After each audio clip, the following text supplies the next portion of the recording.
Okay मतलब Prince shot बना अब लोगों ने ज़्यादा आगे नहीं करना अमन राज्यसभा ही देंगे ले लो आज में जो स्टैम्पेड हुआ है उसको लेके राज्यसभा में सभी अपोजिशन के सांसदों ने वॉकआउट किया है। और देखिए, सबसे पहले तो आज बसंत पंचमी है और इसकी शुभकामनाएं जो है सभी लोगों को मैं देता हूं। और जहां तक पार्लियामेंट की बात है तो स्टैम्पेड हुआ है तो जिम्मेदारी तो किसी पे तय होनी चाहिए। इतनी बड़ी घटना हुई है तो होना चाहिए। अब कितनी संख्या में लोग मारे हैं, देरी हुई है, उस हिसाब से इंतज़ाम नहीं था। तो अगर जनता के सवाल को अगर विपक्ष उठा रही है तो इसमें ऐतराज़ की क्या बात है? सरकार को जवाब देने दीजिए। प्रधानमंत्री मोदी ने कहा है कि आरजेडी और कांग्रेस हमेशा से बिहार के साथ छलावा की है और जो बजट है वो बिहार के लिए ऐतिहासिक बजट है। 11 साल में अब तक क्या मिला बजट में? 11 साल के 12वां साल का है ना ये। 11 साल तक तो अब तक बजट पेश कर रहे थे, क्या मिल गया बिहार को? कुछ हुआ पूरा वादा इनका? कोई काम हुआ है 11 साल में जो आप इस 12वीं बजट को मान रहे हो? हम तो बोल रहे 11 जो पहले बजट पेश हुआ उसका क्या हुआ? उसका तो कोई हिसाब किताब ही नहीं है। ये केवल जुमलेबाजी है और कुछ नहीं। पूरी तरीके से बिहार के साथ सौतेला व्यवहार किया जा रहा है। अब कंपेयर कर लीजिए ना, गुजरात और बिहार को कितना मिला है? दूध का दूध और पानी का पानी हो जाएगा। सब कुछ तो गुजरात के लिए किया इन लोगों ने, बिहार के लिए कहाँ कुछ किया। सौतेला व्यवहार किया।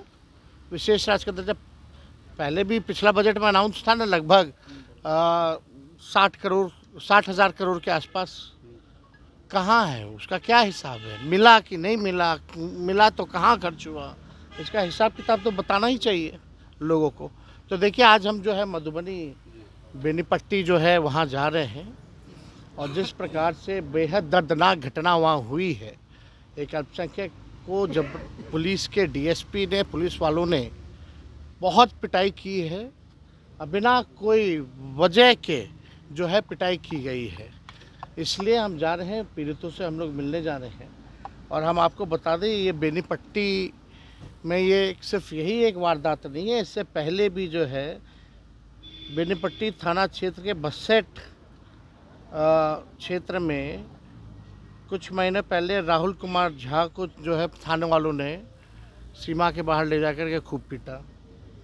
ऑटो चालक मुन्ना झा जो है उसकी हत्या कर दी गई और लगातार जो है नामजद अभियुक्त जो है पुलिस अभी तक नहीं पकड़ सकी। धनौजा गांव में हरिमोहन झा की हत्या हुई। डीएसपी ने बयान दिया था कि इसमें शराब माफिया के लोग जो हैं वो मिले हुए हैं, संदेह था, और रिज़ल्ट जो है अभी तक कुछ हुआ नहीं है। और थाना के महज 3-4 किलोमीटर में ही जगत गांव है। 29 वर्षीय सुनील झा कंपाउंडर की हत्या हो गई। महीनों बाद भी पुलिस को कुछ नहीं मिला। ढाका गांव में भी कुछ दिन पहले पुलिस ने बर्बरता से कार्रवाई करते हुए वहां के ग्रामीणों को, महिलाओं को, बच्चों को जो है खूब पिटाई की। अभी तक उस पर किसी ने संज्ञान नहीं लिया। और अब जो घटना आई है, वहाँ एक मौलाना थे, उसको पुलिस के लोगों ने ज़बरदस्ती जो है पीटने का काम किया है। ये पूरी तरीके से नीतीश कुमार जी अचेत अवस्था में चले गए हैं। लॉ एंड ऑर्डर समाप्त हो गया है। हम उन पुलिस अधिकारियों को कहना चाहते हैं कि संविधान की शपथ लेते हैं। अगर मानसिकता अगर आरएसएस की लेकर के या किसी विचारधारा की लेकर के आप चल रहे हैं तो ये गलत है। आप सब लोग जनता के नौकर हैं, जनता मालिक है। जनता के पैसों पर आपको जो है आपका महीना मिलता है, सैलरी मिलता है, और आप जनता को जो है बेरहमी से जिस हिसाब से पिटाई की जा रही है, थाने में चले जाइए, ब्लॉक पे चले जाइए, घूसखोरी हो रही है। तो इस तरह की मानसिकता अगर कोई पुलिस वाले अगर दिखाने का काम कर रहे हैं तो इसकी घोर निंदा होनी चाहिए। और हम आपको बताना चाहते हैं कि अगर कोई भी मुसलमान भाइयों के प्रति अगर कोई बुरी नज़र से देखने का काम करता है तो उन बुरी नज़र वालों को नज़र अच्छी कैसे की जाए, हमें हर तरीके पता है। और अब कल की घटना हुई है, हम लोग, हमारा डेलीगेशन, जब तक इंसाफ नहीं होता, जब तक दोषी डीएसपी को सज़ा नहीं दिला देते, तब तक हम लोग बैठने वाले नहीं हैं। हमारा दल मानव अधिकार आयोग भी जाएगा, डेलीगेशन जाएगा और इन तमाम घटनाओं की शिकायत भी करेगा। ये जिस प्रकार से बर्बरता से पीटा गया है, दर्दनाक घटना है। ये क्या मानसिकता फैली दिया है इन बीजेपी के लोगों ने। आप देखिएगा कि 20 सीटें आती हैं दरभंगा और मधुबनी में, 20 में से 17 जदयू और बीजेपी के एमएलए हैं।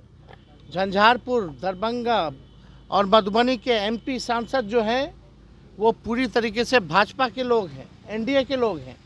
और वहाँ से जिस प्रकार से प्रशासन पे इन लोगों ने कंट्रोल कर लिया है, ये बेहद ही दर्दनाक बात है।